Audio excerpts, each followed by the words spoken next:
Mga pagbasa ng mga salita ng makapangyarihang Diyos. Ukol sa paghahangad sa katotohanan. Paano sikaping matamo ang katotohanan? 19. Ang mga ekspektasyon ng mga magulang sa kanilang mga anak ay may dalawang aspekto. Ang isang aspekto ay may kinalaman sa mga ekspektasyon sa panahon ng paglaki ng kanilang mga anak, at ang isa pa ay may kinalaman sa mga ekspektasyon kapag umabot na sa hustong gulang ang kanilang mga anak. Noong huli, saglit na napag-usapan sa ating pagbabahaginan ang tungkol sa mga ekspektasyon kapag ang mga anak ay nasa hustong gulang na. Ano ang pinagbahaginan natin? Noong huli, nagbahaginan tayo tungkol sa pag-aasam ng mga magulang na magkaroon ang kanilang mga anak na nasa hustong gulang na ng maayos na kapaligiran sa trabaho, masaya at mapayapang buhay may asawa at matagumpay na propesyon. Iyon ang humigit kumulang na pinagbahaginan natin. Pagkatapos palakihin ng mga magulang ang kanilang mga anak, umabot na ang mga ito sa hustong gulang at nahaharap ang mga ito sa mga sitwasyong may kinalaman sa trabaho, propesyon, buhay may asawa, pamilya, at pamumuhay ng mag-isa at nakapagsasarili, pati na sa pagpapalaki ng sarili nilang mga anak. Iiwan ng mga anak ang kanilang ama at ina at mamumuhay sila ng nagsasarili. Haharapin ng mag-isa ang bawat problemang maaari nilang makatagpo sa buhay.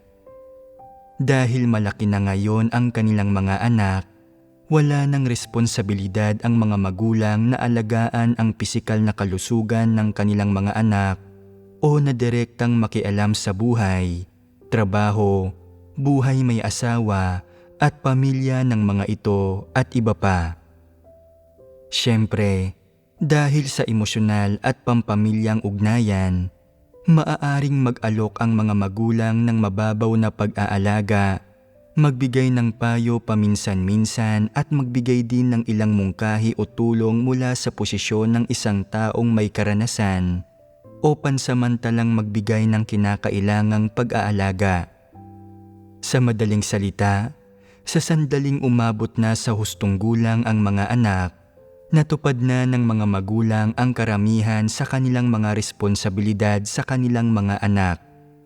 Sa makatuwid, ang ilang ekspektasyon ng mga magulang sa kanilang mga anak, sa aking perspektiba man lang, ay hindi kinakailangan.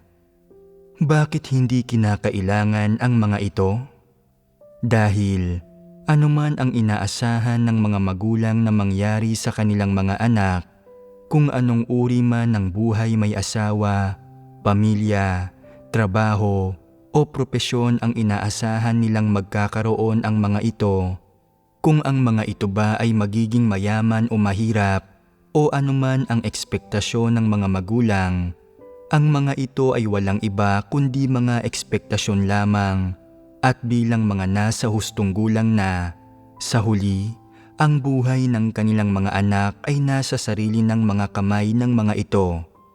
Siyempre, sa simpleng pananalita, ang tadhana ng buong buhay ng kanilang mga anak at kung mayaman ba o mahirap ang mga ito, ang lahat ng ito ay inorden ng Diyos. Walang responsibilidad o obligasyon ang mga magulang na pangasiwaan ang mga bagay na ito at wala rin silang karapatan na makialam. Kaya, ang mga ekspektasyon ng magulang ay isang simpleng uri lang ng mabuting hangarin na nagmumula sa kanilang pagmamahal. Walang magulang ang nagnanais na ang kanilang anak ay maging dukha, walang asawa, hiwalay sa asawa, magkaroon ng magulong pamilya o dumanas ng hirap sa trabaho. Wala ni isa sa kanila ang nag-aasam ng mga ganitong bagay para sa kanilang anak. Walang dudang inaasam nila ang pinakamabuti para sa kanilang mga anak. Subalit, kung sumasalungat ang mga ekspektasyon ng mga magulang, sa realidad ng buhay ng kanilang mga anak o kung ang realidad na iyon ay hindi tugma sa kanilang mga ekspektasyon, paano nila dapat harapin ito? Ito ang dapat nating pagbahaginan. Bilang mga magulang, pagdating sa saloobin na dapat nilang itaguyod sa kanilang mga anak na nasa hustong gulang na, bukod sa pagpapala sa mga ito ng tahimik at pagkakaroon ng mabubuting ekspektasyon mula sa mga ito, anumang klase ng kabuhayan, uri ng tadhana o buhay mayroon ang mga ito, maaari lamang itong hayaan ng mga magulang na mangyari. Walang magulang ang makakapagbago ng alinman sa mga ito at hindi rin nila ito makokontrol. Bagamat ikaw ang nagsilang at nagpalaki sa iyong mga anak, gaya ng napag-usapan natin noon, hindi ang mga magulang ang Panginoon ng tadhana ng kanilang mga anak. Ipinagbubuntis ng mga magulang ang pisikal na katawan ng kanilang mga anak at sila ang nagpapalaki sa mga ito hanggang sa umabot na sa hustong gulang ang mga ito. Ngunit pagdating sa kung ano ang magiging uri ng tadhana ng kanilang mga anak, hindi ito isang bagay na ibinibigay o pinipili ng mga magulang at lalong hindi ang mga magulang ang nagpapasya tungkol dito. Ninanais mong maging maayos ang iyong mga anak, ngunit may garantiya ba na iyon ang mangyayari? Hindi mo ninanais na makatagpo sila ng kasawian, kamalasan at lahat ng uri ng masasamang pangyayari, ngunit ibig bang sabihin niyon ay maiiwasan nila ang mga ito? Ano man ang kinakaharap ng iyong mga anak, walang alinman sa mga bagay na iyon ang nasasailalim sa kagustuhan ng tao at wala rin sa mga iyon ang naitatakda ng iyong mga pangangailangan o ekspektasyon. Kaya, ano nga ba ang itinuturo nito sa iyo? Sapagkat nasa hustong gulang na ang mga anak, may kakayahan na silang alagaan ang kanilang sarili, na magkaroon ng sarili nilang mga kaisipan, pananaw sa mga bagay-bagay, prinsipyo ng pag-asal at pananaw sa buhay, at hindi na sila naiimpluwensyahan, nakokontrol, napipigilan o napapamahalaan ng kanilang mga magulang. Tunay na nga silang nasa hustong gulang. Ano ang ibig sabihin na sila ay nasa hustong gulang na? Nangangahulugan ito na ang kanilang mga magulang ay dapat nang bumitiw. Sa nasusulat na wika, ito ay tinatawag na pagbitiw, pagpapahintulot sa mga anak na tuklasin at tahakin ang sarili nilang landas sa buhay ng sila lang. Ano ang sinasabi natin sa sinasalitang wika? Magbigay daan ka. Sa madaling salita, dapat itigil ng mga magulang ang pag-utos sa kanilang mga anak na nasa hustong gulang na ang pagsasabi ng mga bagay tulad ng dapat kang maghanap ng ganitong trabaho. Dapat kang magtrabaho sa ganitong industriya. Huwag mong gawin iyon. Masyadong delikado. Angkop ba na utusan ng mga magulang ang kanilang mga anak na nasa hustong gulang na? Palagi nilang gustong kontrolin at makita ang buhay, trabaho, pag-aasawa at pamilya ng kanilang mga nasa hustong gulang na anak. Nababalisa, nag-aalala, natatakot at nababahala sila kapag hindi nila alam ang isang bagay o kapag hindi nila ito makontrol. Sinasabing, paano kung hindi maging maingat ang anak ko sa pagsasaalang-alang sa bagay na iyon? Mapapahamak ba siya sa batas? Wala akong pera para sa isang demandahan. Kung sasampahan siya ng kaso at wala kaming pera, makukulong ba siya? Kapag nakulong siya, maaari kayang akusahan siya ng masasamang tao at makulong ng 8 o 10 taon? Iiwanan ba siya ng asawa niya? Sino ang mag-aalaga sa mga anak niya? Habang mas iniisip nila ito, mas lalo silang nag-aalala. Hindi maayos ang takbo ng trabaho ng anak kong babae. Palagi siyang minamaltrato ng mga tao at hindi rin mabait sa kanya ang kanyang amo. Ano ang magagawa namin? Dapat ba namin siyang hanapan ng ibang trabaho? Dapat ba kaming gumamit ng aming mga koneksyon, makipag-ugnayan sa mga tao, gumastos ng pera, at ikuha siya ng trabaho sa gobyerno kung saan maaari siyang magkaroon ng magaan na trabaho araw-araw bilang isang empleyado ng gobyerno? Bagamat hindi mataas ang sahod, hindi naman siya mamaltratuhin. Hindi nga namin siya magawang paluin noong bata pa siya at pinalayaw namin siya na parang isang prinsesa. Ngayon, inaapi siya ng ibang tao. Ano ang dapat naming gawin? Nag-aalala sila hanggang sa puntong hindi na sila makakain o makatulog at nagpapaltos na ang kanilang bibig dahil sa pagkabalisa. Sa tuwing nahaharap sa anumang bagay ang kanilang mga anak, nababalisa sila at isinasapuso nila ito. Gusto nilang makialam sa lahat ng bagay, makisawsaw sa bawat sitwasyon. Kapag nagkakasakit o nahaharap sa anumang problema ang kanilang mga anak, nahihirapan sila at nagiging miserable. Sinasabing, "Gusto ko lang na maging maayos ka. Bakit hindi maayos ang lagay mo? Gusto kong maging maayos ang lahat para sa iyo. Gusto kong mangyari ang lahat ayon sa kagustuhan mo, ayon sa plano mo. Gusto kong magtagumpay ka, hindi malasin, dayain, o idiin at magkaproblema sa batas." May ilang anak na umuutang para makabili ng isang bahay at maaaring tumagal ng 30 taon o 50 taon pa nga ang utang nila. Nagsisimulang mag-alala ang kanilang mga magulang. Kailan ba mababayaran ang lahat ng utang na ito? Hindi ba't katulad lang ito ng pagkaalipin sa utang? Sa henerasyon namin, hindi namin kailangang umutang para bumili ng bahay. Nakatira kami sa mga apartment na ibinigay ng kumpanya at nagbabayad lang kami ng kaunting pera para sa upa kada buwan. Napakagaan ng pamumuhay namin noon. Ngayon, napakahirap talaga para sa mga kabataan. Hindi talaga madali para sa kanila. Kinakailangan nilang umutang at kahit na mabuti ang kanilang pamumuhay, nagtatrabaho sila ng husto araw-araw. Pagod na pagod sila. Madalas silang nagpupuyat sa overtime.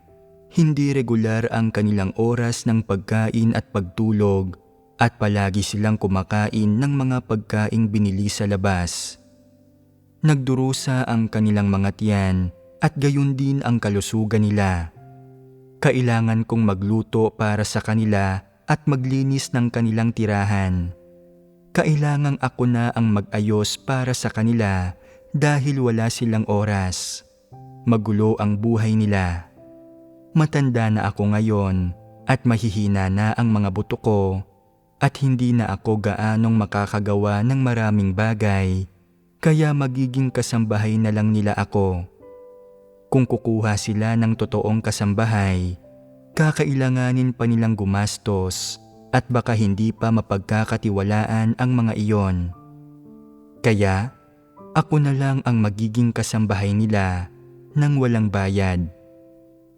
Kaya, nagiging katulong siya, naglilinis ng bahay ng kanyang mga anak araw-araw, nag-aayos, nagluluto kapag oras ng kumain, namimili ng mga gulay at bigas, at pumapasan ng mga walang katapusang responsibilidad.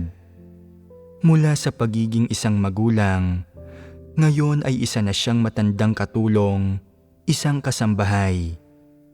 Kapag umuuwi sa bahay ang kanyang mga anak at hindi maganda ang lagay ng kalooban ng mga ito, kinakailangan niyang tingnan ang mga ekspresyon ng mga ito at mag-ingat sa pagsasalita hanggang sa maging masaya na ulit ang mga ito at saka lang din siya magiging masaya.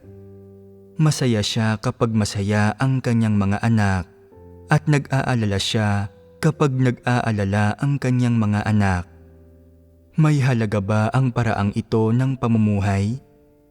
Wala itong ipinagkaiba sa pagkawala ng sariling pagkakakilanlan. Posible bang ang mga magulang ang magbayad ng halaga para sa kapalaran ng kanilang mga anak? Upang mahangad ang kasikatan, pakinabang at mga makamundong kasiyahan, handang tiisin ng mga anak ang anumang hirap na dumarating sa kanila. Bukod dito, bilang mga nasa hustong gulang na, ayos lang ba na harapin nila ang anumang paghihirap na kinakailangan para manatili silang buhay? Kung gaano sila nasisiyahan, dapat ganoon din sila kahandang magdusa. Natural lang ito. Natupad na ng mga magulang nila ang kanilang mga responsibilidad, kaya anuman ang nais tamasahin ng kanilang mga anak, hindi na sila ang dapat na magbayad. Gaano man kaganda ang buhay na nais ng mga magulang para sa kanilang mga anak, kung gusto ng mga anak na magtamasa ng magagandang bagay, ang mga anak mismo ang dapat pumasan sa lahat ng kagipitan at paghihirap, hindi ang mga magulang nila. Kaya naman, kung palaging gustong gawin ng mga magulang ang lahat para sa kanilang mga anak at pasanin ang pagbabayad para sa mga paghihirap ng mga ito, handang maging alipin ng mga ito, hindi ba't labis-labis na ito? Hindi ito kinakailangan dahil lagpas na ito sa kung ano ang inaasahang dapat gawin ng mga magulang. Ang isa pang malaking dahilan ay, anuman o gaano man karami ang gawin mo para sa iyong mga anak, hindi mo mababago ang kanilang tadhana o mababawasan ang kanilang paghihirap. Ang bawat taong nagsisikap na makaraos sa lipunan, siya man ay naghahangad ng kasikatan at pakinabang o tumatahak sa tamang landas sa buhay.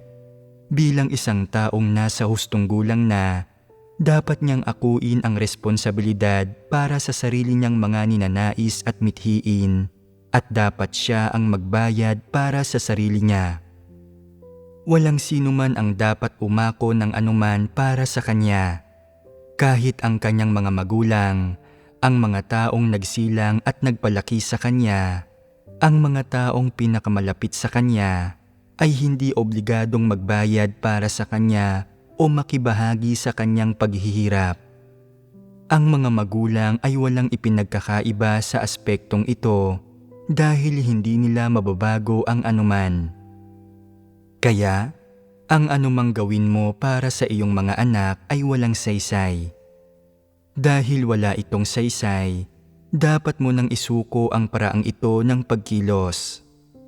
Bagamat maaaring matanda na ang mga magulang at natupad na nila ang kanilang mga responsibilidad at obligasyon sa kanilang mga anak, bagamat hindi mahalaga ang anumang ginagawa ng mga magulang sa paningin ng kanilang mga anak, dapat pa rin silang magkaroon ng sarili nilang dignidad, sarili nilang mga paghahangad, at sarili nilang misyon na tutuparin.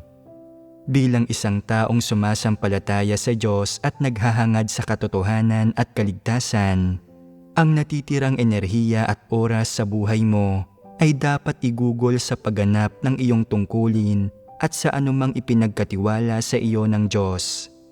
Hindi ka dapat gumugol ng anumang oras sa iyong mga anak. Hindi pag-aari ng iyong mga anak ang buhay mo, at hindi ito dapat gamitin para sa kanilang buhay o pananatiling buhay, o para tugunan ang iyong mga ekspektasyon sa kanila. Sa halip, dapat itong ilaan sa tungkulin at sa ipinagkatiwalang gampanin ng Diyos sa iyo, pati na rin sa misyon na dapat mong tuparin bilang isang nilikha. Dito nakasalalay ang halaga at kabuluhan ng iyong buhay. Kung handa kang mawalan ng iyong sariling dignidad at maging alipin ng iyong mga anak, na mag-alala para sa kanila at gawin ang lahat para sa kanila upang matugunan ang mga sarili mong ekspektasyon sa kanila, walang kabuluhan at walang halaga ang lahat ng ito at hindi ito gugunitain.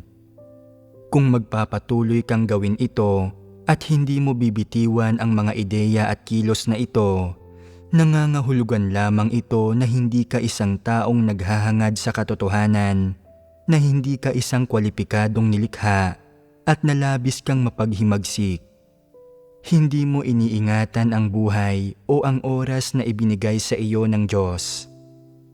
Kung ang buhay at oras mo ay iginugugol lamang para sa iyong laman at mga damdamin at hindi para sa tungkuling ibinigay sa iyo ng Diyos, ang buhay mo ay walang kabuluhan at walang saysay. Hindi ka karapat-dapat mabuhay, hindi ka karapat-dapat magtamasa ng buhay na ibinigay sa iyo ng Diyos, at hindi ka karapat-dapat magtamasa ng lahat ng ibinigay sa iyo ng Diyos.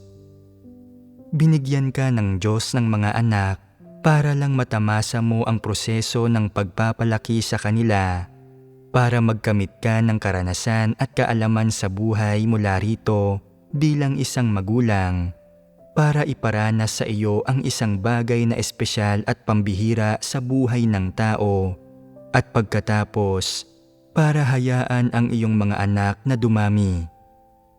Siyempre, ito rin ay upang tuparin ang responsibilidad ng isang nilikha bilang isang magulang. Ito ang responsibilidad na inorden ng Diyos na tuparin mo tungo sa susunod na henerasyon, pati na rin ang papel na ginagampanan mo bilang magulang para sa susunod na henerasyon. Sa isang aspekto, ito ay ang pagdaanan ang pambihirang prosesong ito ng pagpapalaki ng mga anak, at sa isa pang aspekto, ito ay ang pagganap ng papel sa pagpaparami ng susunod na henerasyon. Sa sandaling matupad na ang obligasyong ito at nasa hustong gulang na ang iyong mga anak, kung sila ba ay magtatagumpay ng husto o mananatiling payak, ordinaryo at simpleng individual, wala itong kinalaman sa iyo dahil hindi ikaw ang nagtatakda ng kanilang tadhana at hindi mo rin ito sariling pasya at lalong hindi ikaw ang nagbigay sa kanila ng kanilang tadhana. Ito ay inorden ng Diyos. Dahil ito ay inorden ng Diyos, hindi ka dapat makialam o makisali sa kanilang buhay o pananatiling buhay. Ang kanilang mga gawi, pang-araw-araw na gawain at saloobin sa buhay, anuman ang mga estratehiya nila para manatiling buhay, anuman ang pananaw nila sa buhay, anuman ang saloobin nila sa mundo, ang mga ito ay sarili nilang mga pagpapasya at hindi mo na problema ang mga ito. Wala kang obligasyon na ituwid sila o pasanin ang anumang paghihirap alang-alang sa kanila para lang matiyak na masaya sila araw-araw. Ang lahat ng ito ay hindi kinakailangan. Ang tadhana ng bawat tao ay itinatakda ng Diyos. Kaya, kung gaano karaming pagpapala o pagdurusa ang mararanasan nila sa buhay, kung anong klaseng pamilya, buhay may asawa at mga anak ang magkakaroon sila, kung anong mga karanasan ang pagdaraanan nila sa lipunan, at kung anong mga pangyayari ang kanilang mararanasan sa buhay, hindi nila mahuhulaan o mababago ang mga gayong bagay. At mas lalo nang walang kakayahan ang mga magulang na baguhin ang mga iyon. Kaya, kung nakakatagpo ng anumang paghihirap ang mga anak, dapat positibo at maagap na tumulong ang mga magulang kung kaya nila. Kung hindi naman, pinakamainam para sa mga magulang na magpahinga at tingnan na lang ang mga bagay na ito mula sa perspektiba ng mga nilikha, tratuhin ang kanilang mga anak ng pantay bilang mga nilikha. Ang paghihirap na nararanasan mo, dapat din nilang maranasan. Ang buhay na iyong isinasabuhay, dapat din nilang isabuhay. Ang prosesong pinagdaanan mo sa pagpapalaki ng mga batang anak, pagdaraanan din nila. Ang mga pagpapasikot-sikot, pandaraya at panlilinlang na nararanasan mo sa lipunan at sa mga tao, ang mga emosyonal na pagkakasangkot, at mga gusot sa pagitan ng mga tao, at ang bawat kaparehong bagay na naranasan mo, mararanasan din nila iyon. Katulad mo, silang lahat ay mga tiwaling tao, lahat tinangay ng agos ng kasamaan, ginawang tiwali ni Satanas. Hindi mo ito matatakasan, at ganoon din sila. Kaya, ang naisin na tulungan silang iwasan ang lahat ng paghihirap at tamasahin ang lahat ng pagpapala sa mundo ay isang hangal na kahibangan at ideya. Gaano man kalawak ang mga pakpak ng isang agila, hindi nito kayang protektahan ang batang agila sa buong buhay nito. Kalaunan, darating ang batang agila sa punto na kailangan nitong lumaki at lumipad ng mag-isa. Kapag nagpasya ng lumipad ng mag-isa ang batang agila, walang nakakaalam kung saan naroroon ang kanyang bahagi ng kalangitan o kung saan nito pipiliing lumipad. Kaya, ang pinakamakatwirang saloobin para sa mga magulang pagkatapos lumaki ang kanilang mga anak ay ang matutong bumitiw, ang hayaan ang mga ito na maranasan ang buhay ng mag-isa, ang hayaan ang mga ito na mamuhay ng nakapagsasarili at naharapin, pangasiwaan at lutasin ang iba't ibang hamon sa buhay ng mag-isa. Kung hihingi sila ng tulong sa iyo at mayroon kang kakayahan at mga angkop na kalagayan para tulungan sila, siyempre, pwede mo silang tulungan at bigyan ng kinakailangang suporta. Gayunpaman, kinakailangan dito na anuman ang tulong na ibigay mo, ito man ay pinansyal o psikolohikal, dapat ay pansamantalang tulong lamang ito at hindi nito mababago ang anumang malalaking issue.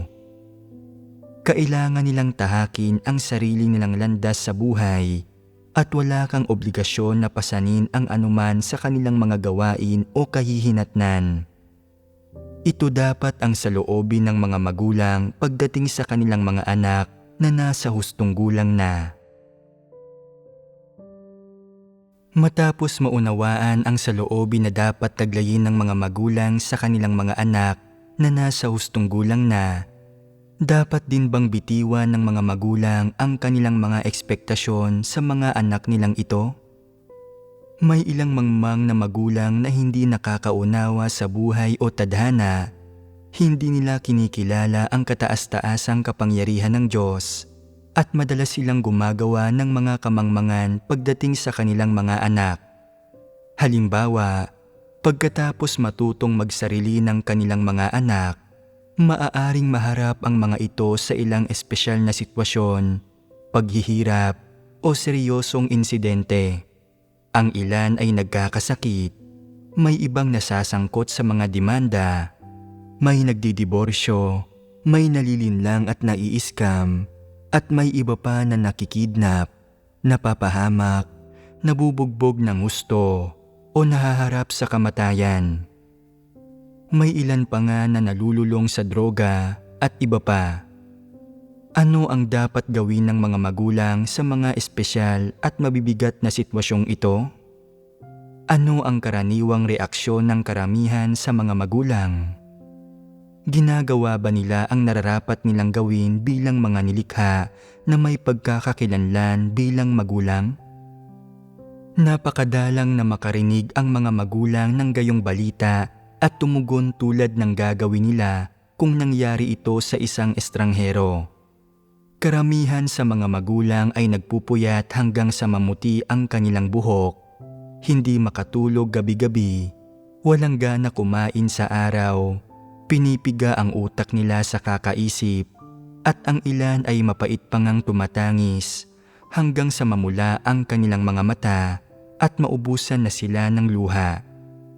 Taimtim silang nananalangin sa Diyos, hinihiling na isaalang-alang ng Diyos ang sarili nilang pananalig at protektahan niya ang kanilang mga anak, napaboran at pagpalain niya ang mga ito, nakaawaan niya ang mga ito at iligtas ang buhay ng mga ito. Bilang mga magulang sa ganitong sitwasyon, nalalantad lahat ang kanilang mga kahinaan bilang tao, pagkamarupok at damdamin para sa kanilang mga anak. Ano pa ang ibang nabubunyag? Ang kanilang pagiging mapaghimagsik laban sa Diyos. Nagsusumamo sila sa Diyos at nananalangin sa Kanya, nagmamakaawa sa Kanya na ilayo ang kanilang mga anak sa kapahamakan. Kahit pa maganap ang isang sakuna, ipinagdarasal nila na hindi mamatay ang kanilang mga anak, na ang mga ito ay makatakas sa panganib, hindi mapahamak ng masasamang tao, hindi lumala ang mga sakit, bagkus ay gumaling at iba pa. Ano ba talaga ang ipinagdarasal nila? Sa mga dasal na ito, mayroon silang mga hinihingi sa Diyos nang may bahid ng pagrereklamo. Sa isang aspekto, labis silang hindi nasisiyahan sa sitwasyon ng kanilang mga anak, nagrereklamo na hindi dapat hinayaan ng Diyos na mangyari ang mga gayong bagay sa kanilang mga anak. May halong reklamo ang kanilang kawalang kasiyahan at hinihiling nila sa Diyos na magbago ang isip niya, na huwag siyang kumilos ng ganito, na ilayo niya ang kanilang mga anak mula sa panganib, na panatilihin niyang ligtas ang mga ito, na pagalingin niya ang sakit ng mga ito, na tulungan niyang makatakas ang mga ito sa mga demanda, na makaiwas ang mga ito sa kalamidad kapag dumarating ito at iba pa. Sa madaling sabi, na gawin ng Diyos na maayos ang lahat. Sa pagdarasal ng ganito, sa isang aspekto, nagrereklamo sila sa Diyos at sa isa pa, humihingi sila sa Kanya. Hindi ba't ito ay pagpapamalas ng pagiging mapaghimagsik? Sa pahiwatig, sinasabi nila na ang ginagawa ng Diyos ay hindi tama o mabuti, na hindi siya dapat kumilos ng ganito. Dahil mga anak nila ito at sila ay mga mananampalataya, iniisip nila na hindi dapat hayaan ng Diyos na mangyari ang mga gayong bagay sa kanilang mga anak. Ang mga anak nila ay hindi katulad ng iba. Dapat makatanggap ang mga ito ng mga espesyal na pagpapala mula sa Diyos. Sapagkat nananalig sila sa Diyos, dapat niyang pagpalain ang kanilang mga anak, at kung hindi niya ito gagawin, sila ay mababagabag, iiyak, magmamaktol, at aayaw ng sumunod sa Diyos. Kung mamamatay ang kanilang anak, mararamdaman nilang hindi na rin nila kaya pang mabuhay. Ito ba ang sentimentong nasasaisip nila? Hindi ba't isa itong uri ng pagprotesta laban sa Diyos? Ito ay pagprotesta laban sa Diyos. Para itong mga aso na humihinging pakainin sila sa oras ng kainan at na nagwawala na kapag medyo naaantala lang ang pagpapakain. Pinupulot nila ang kanilang kainan gamit ang kanilang bibig at ibinabalibag ito sa sahig. Hindi ba't wala ito sa katwiran? Minsan, kung bibigyan mo sila ng karne sa loob ng ilang sunod-sunod na araw, pero paminsan-minsan ay may araw na walang karne, ang mga aso sa kanilang likas na ugali bilang hayop ay itatapon ang kanilang pagkain sa sahig, o kaya ay kukunin nila ang kanilang kainan gamit ang kanilang bibig at ihahampas ito sa sahig. Ipinapahayag sa iyo na nais nilang mabigyan ng karne, na naniniwala sila na karne ang dapat ibigay sa kanila at na hindi ka tanggap-tanggap na hindi mo sila bigyan ng karne. Ang mga tao ay ganoon din kawalang katwiran.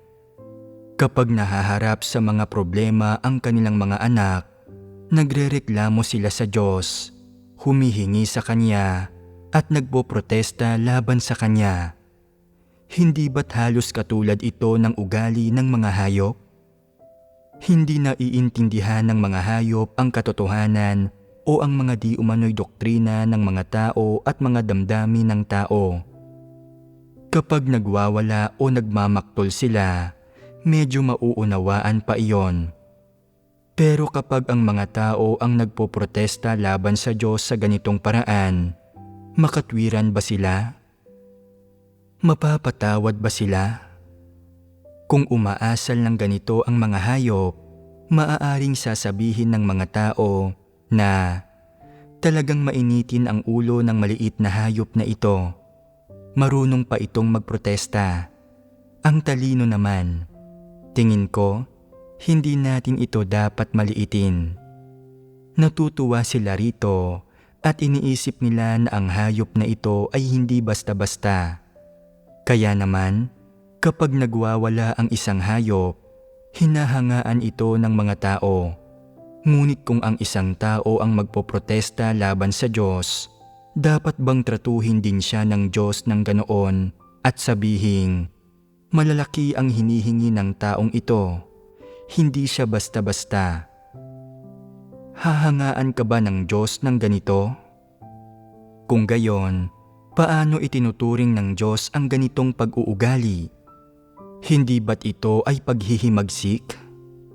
Hindi ba alam ng mga taong nananampalataya sa Diyos na mali ang pag-uugaling ito?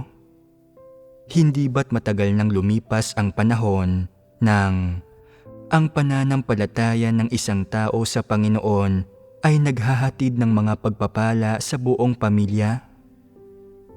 Kung gayon, bakit nag-aayuno at nagdarasal pa rin ng ganito ang mga tao?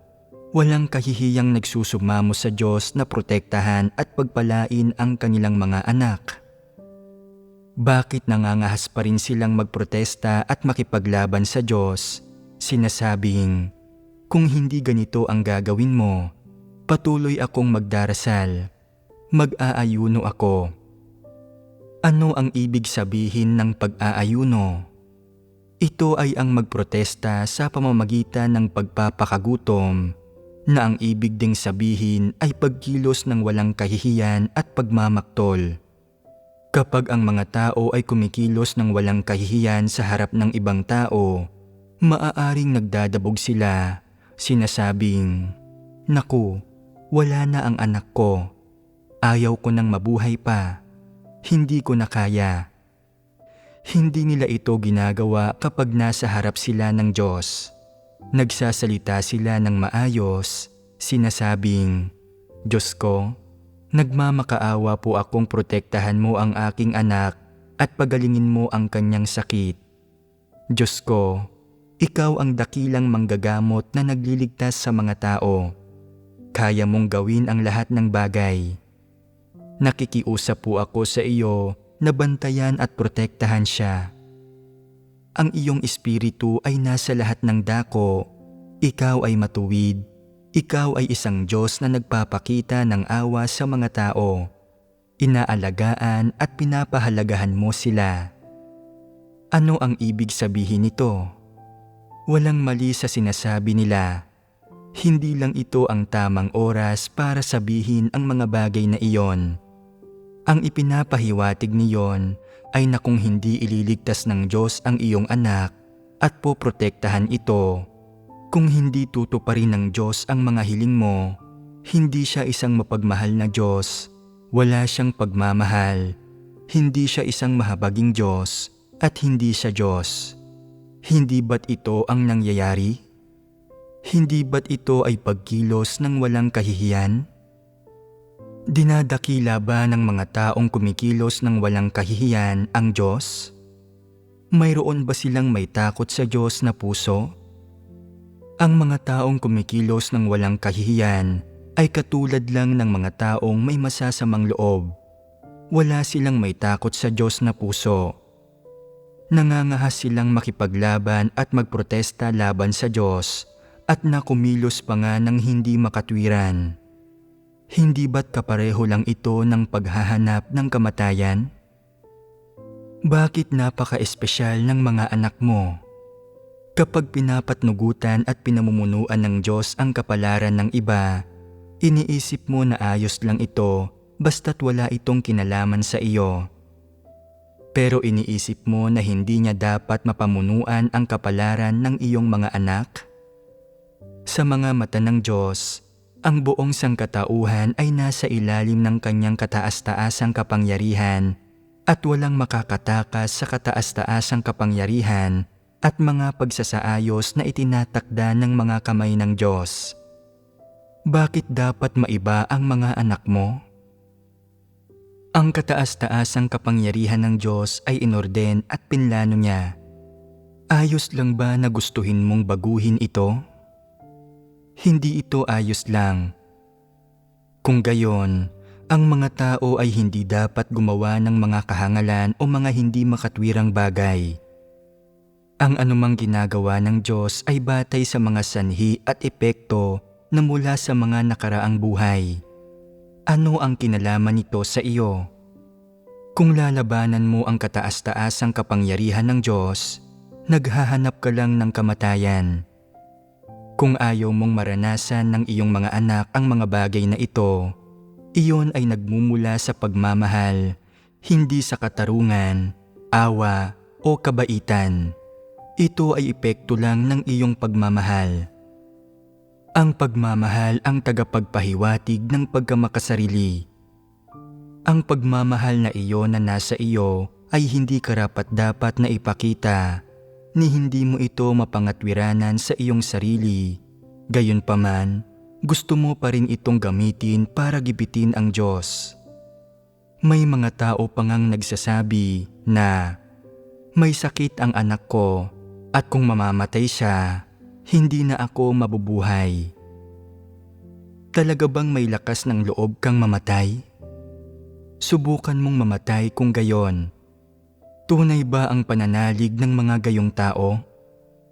Talaga bang hihinto ka sa pananampalataya sa Diyos kung mamamatay ang iyong anak? Ano ba ang kayang baguhin ng kanyang pagkamatay? Kung hindi ka mananampalataya sa Diyos, hindi magbabago ang pagkakakilanlan o katayuan ng Diyos. Ang Diyos ay Diyos pa rin. Hindi siya Diyos dahil nananampalataya ka sa Kanya at hindi rin siya titigil sa pagiging Diyos dahil sa iyong kawalan ng pananampalataya. Kahit pa hindi manampalataya sa Diyos ang buong sangkatauhan, mananatili pa ring hindi nagbabago ang pagkakakilanlan at diwa ng Diyos. Mananatiling hindi nagbabago ang kanyang katayuan. Siya ang palaging magiging ang siyang may kataas-taasang kapangyarihan sa kapalaran ng buong sangkatauhan at sa buong sansinukob. Wala itong kinalaman sa kung nananampalataya ka ba o hindi. Kung nananampalataya ka, ikaw ay papaboran. Kung hindi ka nananampalataya, hindi ka magkakaroon ng oportunidad na maligtas at hindi mo ito makakamit. Minamahal at pinoprotektahan mo ang iyong mga anak. Mayroon kang pagmamahal para sa iyong mga anak. Hindi mo sila kayang bitiwan at kaya hindi mo hinahayaan ang Diyos na gumawa ng anuman. May katuturan ba ito? Umaayon ba ito sa katotohanan, moralidad o pagkatao? Hindi ito umaayon sa anuman kahit sa moralidad, hindi ba? Hindi mo iniingatan ang iyong mga anak, pinoprotektahan mo sila. Ikaw ay naiimpluwensyahan ng iyong pagmamahal. Sinasabi mo pa nga na kung mamamatay ang anak mo, ay hindi ka na magpapatuloy pang mabuhay. Dahil napaka-iresponsable mo sa sarili mong buhay at hindi mo iniingatan ang buhay na ibinigay sa iyo ng Diyos. Kung gusto mong mabuhay para sa iyong mga anak, ay sige lang. Mamatay ka kasama nila. Anuman ang sakit na dumapo sa kanila, dapat kang mahawahan agad ng sakit na iyon at mamatay kasama nila. O kaya naman ay humanap ka na lang ng lubid para magbigti. Hindi ba't magiging madali iyon? Pagkatapos mong mamatay, magiging parehong uri ba kayo ng mga anak mo? Magiging ganoon pa rin ba ang pisikal ninyong ugnayan? Magkakaroon pa rin ba kayo ng pagmamahal para sa isa't isa? Pagbalik mo sa kabilang mundo, magbabago ka. Hindi ba't ganoon ang mangyayari? Kapag tinitingnan ng mga tao ang mga bagay-bagay gamit ang kanilang mga mata at hinuhusgahan nila kung ito ba ay mabuti o masama o kung ano ba ang kalikasan ng mga ito, saan sila umaasa? Umaasa sila sa kanilang mga kaisipan. Sa pagtingin lang sa mga bagay-bagay gamit ang kanilang mga mata, ang makikita lang nila ay ang material na mundo. Hindi nila makikita ang espiritual na mundo. Ano ang iisipin ng mga tao? Sa mundong ito, ang mga taong nagsilang at nagpalaki sa akin ang pinakamalapit sa akin at ang pinakamamahal ko. Mahal ko rin ang mga taong nagsilang at nagpalaki sa akin. Kahit kailan, ang anak ko ang palaging pinakamalapit sa akin at ang anak ko ang pinaka-iniingat-ingatan ko. Ito lang ang saklaw ng kanilang mga iniisip at kayang isipin. Ganito kalawak ang kanilang pag-iisip. Isang kahangalan ba na sabihin ito o hindi? Hindi ba't parang bata ito? Masyadong parang bata. Ang iyong mga anak ay kadugo mo lamang sa buhay na ito. Paano naman ang nakaraan nilang buhay? Paano sila nauugnay sa iyo noon? Saan sila mapupunta pagkatapos nilang mamatay? Sa sandaling mamatay sila, iyon na ang magiging huling hininga ng katawan nila. Ang kanilang kaluluwa ay lilisan at ganap na silang mamamaalam sa iyo. Hindi ka na nila makikilala, ni hindi sila mananatili kahit isang saglit, basta na lang silang babalik sa kabilang mundo. Pagbalik nila sa kabilang mundong iyon, iiyak ka, mangungulila ka sa kanila, at magiging miserable ka at mamimighati. Sasabihing, wala na ang anak ko at hindi ko na siya muling makikita kailanman. May kamalayan ba ang isang taong patay na? Wala siyang kamalayan sa iyo, hindi siya nangungulila sa iyo kahit kaunti. Sa sandaling lisanin niya ang kanyang katawan, agad siyang nagiging isang pangatlong partido at wala na siyang ugnayan sa iyo. Ano ang tingin niya sa iyo? Sinasabi niya, ang matandang babaeng iyon, ang matandang lalaking iyon. Sino ang iniiyakan niya? Iniiyakan niya ang isang katawan. Pakiramdam ko ay kakahiwalay ko lang sa katawan na iyon. Hindi na ako gaanong mabigat ngayon at wala na akong nararamdamang sakit mula sa karamdaman. Malaya na ako. Iyan ang kanyang nararamdaman. Pagkatapos niyang mamatay at iwanan ang kanyang katawan, patuloy siyang umiiral sa kabilang mundo, nagpapakita sa ibang anyo at wala na siyang anumang kaugnayan sa iyo. Umiiyak ka at nangungulila ka sa kanya rito, nagdurusa dahil sa kanya, ngunit wala siyang nararamdaman, wala siyang nalalaman. Paglipas ng maraming taon, dahil sa kapalaran o pagkakataon, maaaring maging katrabaho mo siya o kababayan mo o maaaring nakatira siya malayo sa iyo.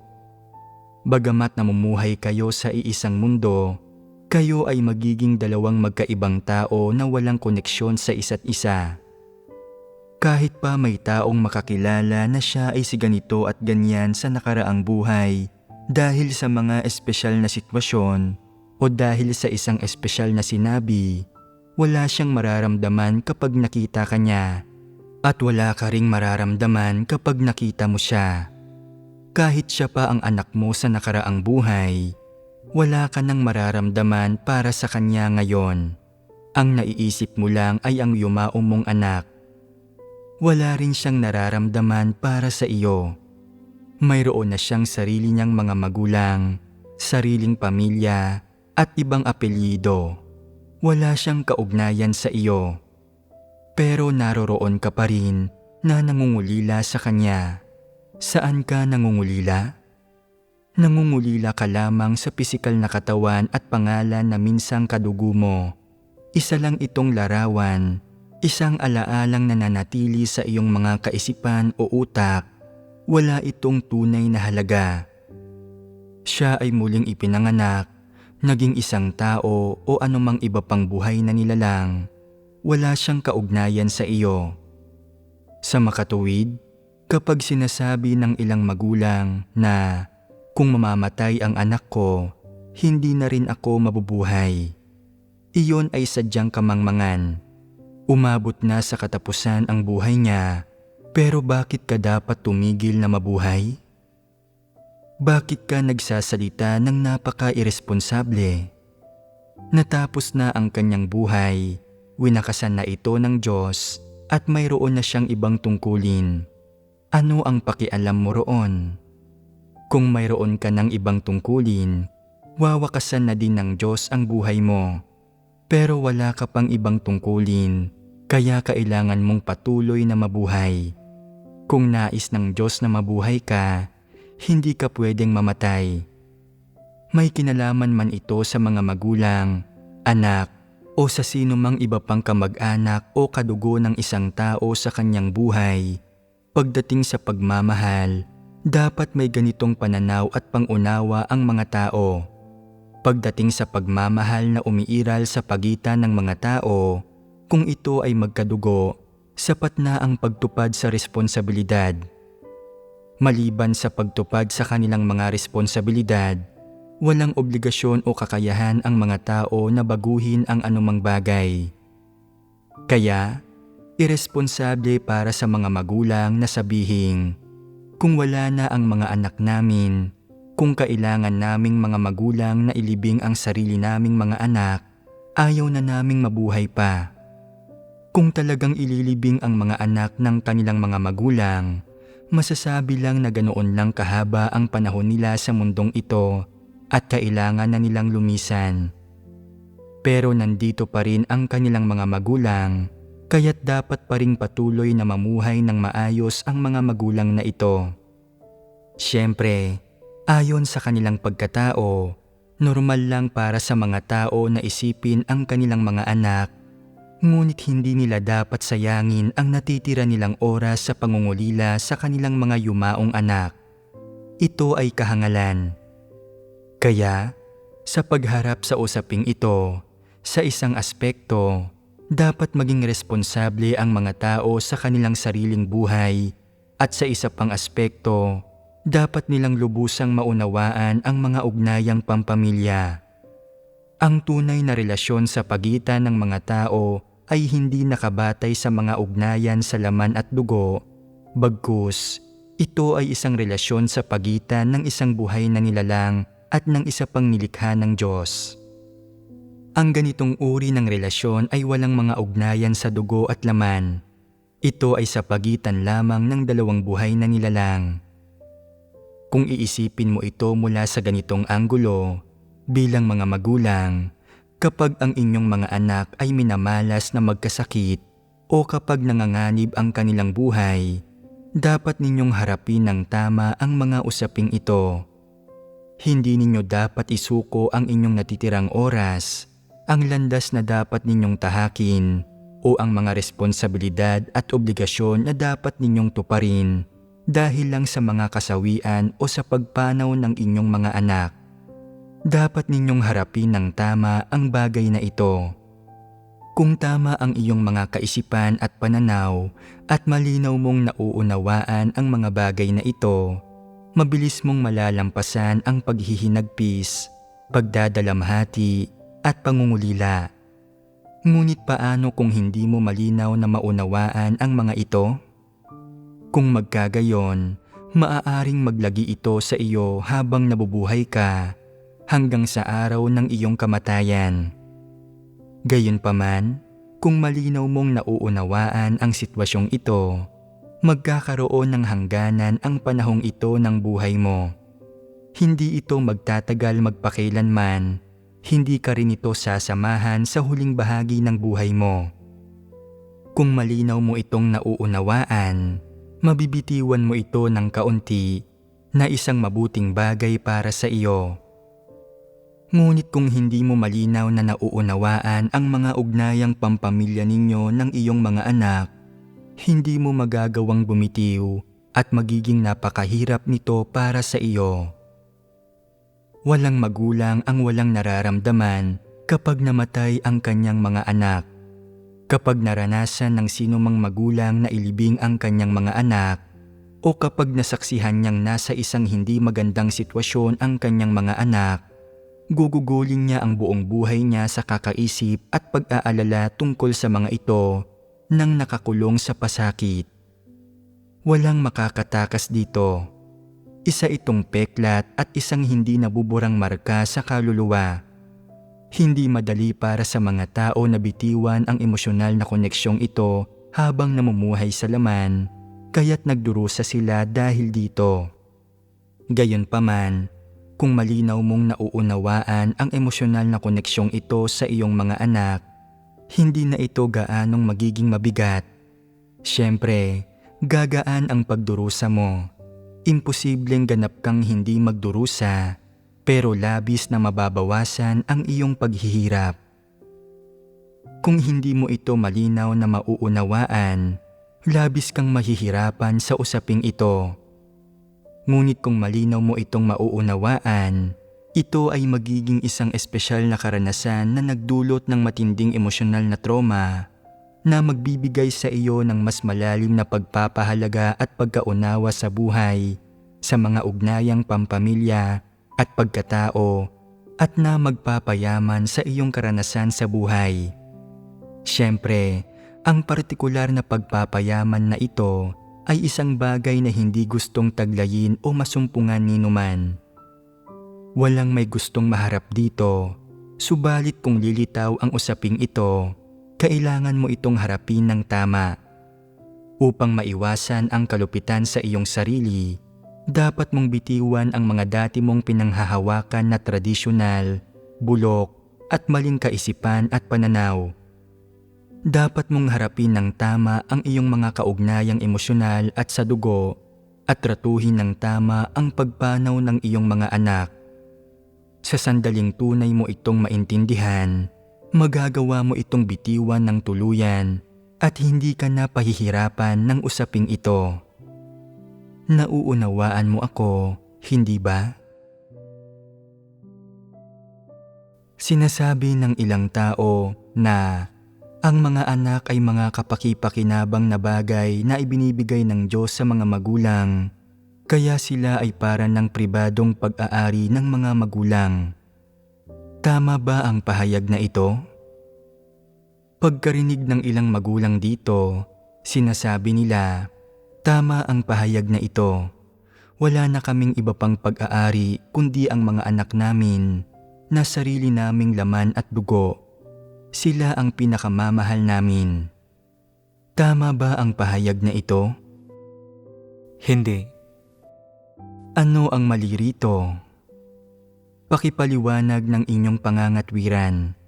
Nararapat bang ituring ang mga anak bilang pribadong pag-aari ng isang tao? Hindi. Hindi ito nararapat. Bakit hindi ito nararapat? Dahil ang pribadong pag-aari ay pag-aari ng isang tao at hindi ng iba. Subalit, ang ugnayan sa pagitan ng mga anak at mga magulang ay walang iba kundi isang ugnayan ng laman. Ang buhay ng tao ay nagmumula sa Diyos. Ito ang hiningang ibinigay ng Diyos. Kung naniniwala ang isang tao na siya ang nagbigay ng buhay sa kanyang mga anak, mali ang kanyang perspektiba at posisyon, at ni hindi rin siya naniniwala sa kataas-taasang kapangyarihan at pagsasaayos ng Diyos. Hindi ba't totoo ito? Maliban sa pisikal na ugnayan, sa mga mata ng Diyos, magkahiwalay ang buhay ng mga anak at ng mga magulang. Hindi sila pag-aari ng isa't isa at wala ring herarkiya ang kanilang ugnayan. Siyempre, lalong wala silang relasyon ng pagmamayari o pagiging pag-aari. Ang buhay nila ay nagmumula sa Diyos at ang Diyos ang may kataas-taasang kapangyarihan sa kanilang tadhana. Ang mga anak ay ipinanganak lang ng kanilang mga magulang. Ang mga magulang ay mas matanda kaysa sa kanilang mga anak at ang mga anak ay mas bata kaysa sa kanilang mga magulang. Subalit, batay sa ugnayang ito, sa mababaw na penomenang ito, naniniwala ang mga tao na ang mga anak ay mga aksesorya at pribadong pag-aari ng kanilang mga magulang. Hindi ito pagtingin sa usapin mula sa ugat nito, kundi pagsasaalang-alang lamang ito batay sa panlabas na aspekto, sa laman at sa mga damdamin ng isang tao. Sa makatuwid, mali ang mismong paraang ito ng pagsasaalang-alang at mali ang perspektibang ito. Hindi ba't totoo iyon? Dahil ang mga anak ay hindi mga aksesorya o pribadong pag-aari ng kanilang mga magulang, kundi mga taong nakapagsasarili, anuman ang mga inaasahan ng mga magulang mula sa kanilang mga anak paglaki ng mga ito, dapat manatiling mga ideya lamang sa kanilang isipan ang mga inaasahang ito. Hindi ito maaaring maging realidad. Siyempre, kahit pa may mga inaasahan ang mga magulang mula sa kanilang mga anak na nasa hustong gulang na, hindi nila dapat subukang isakatuparan ang mga ito at hindi rin nila dapat gamitin ang kanilang mga anak upang tuparin ang sarili nilang mga pangako at hindi rin sila dapat magsakripisyo o magbayad ng anumang halaga para sa mga ito. Kung gayon, ano ang dapat gawin ng mga magulang? Dapat silang magpasyang bumitiw kapag ang kanilang mga anak na nasa hustong gulang na ay may sarili ng buhay at kaya ng patuloy na mabuhay. Ang pagbitiw ang nag-iisang tunay na paraan para magpakita ng respeto sa mga anak at maging responsable para sa mga ito. Ang palaging pangingibabaw sa kanilang mga anak, pagkontrol sa mga ito o pagnanais na makialam at makisali sa buhay at pananatiling buhay ng mga ito ay isang mangmang at walang katuturang pag-uugali sa parte ng mga magulang at ito ay paggawa sa mga bagay-bagay sa paraang tila pambata. Gaano man kataas ang mga ekspektasyon ng mga magulang mula sa kanilang mga anak, hindi nito mababago ang anuman at hindi ito posibleng maging realidad. Sa makatuwid, kung ang mga magulang ay may karunungan, dapat nilang bitiwan ang lahat ng makatotohanan o hindi makatotohanang ekspektasyong ito at dapat silang magkaroon ng isang tamang perspektiba at paninindigan sa pangangasiwa nila sa ugnayan nila sa kanilang mga anak at sa pagharap sa bawat pagkilos ng kanilang mga anak na nasa hustong gulang na o sa bawat pangyayaring nararanasan ng mga ito. Iyon ang prinsipyo. Nararapat ba ito? Kung maisa sa katuparan mo ito, patutunayan ito na tinatanggap mo ang mga katotohanan ito. Ngunit kung hindi mo ito magagawa at igigiit mong gawin ang mga bagay-bagay sa sarili mong paraan, iniisip na ang pagmamahala ng pamilya ang pinakadakila at pinakamahalagang bagay at ang pinakamakabuluhang bagay sa mundo na para bang kaya mong pangasiwaan ang kapalaran ng iyong mga anak at hawakan ang kanilang tadhana sa iyong mga kamay. Kung gayon, sige subukan mo. Tingnan natin kung ano ang magiging pangwakas na resulta. Hindi na kailangan pang sabihin na mauuwi lamang ito sa isang miserableng pagkatalo na walang mabuting kalalabasan.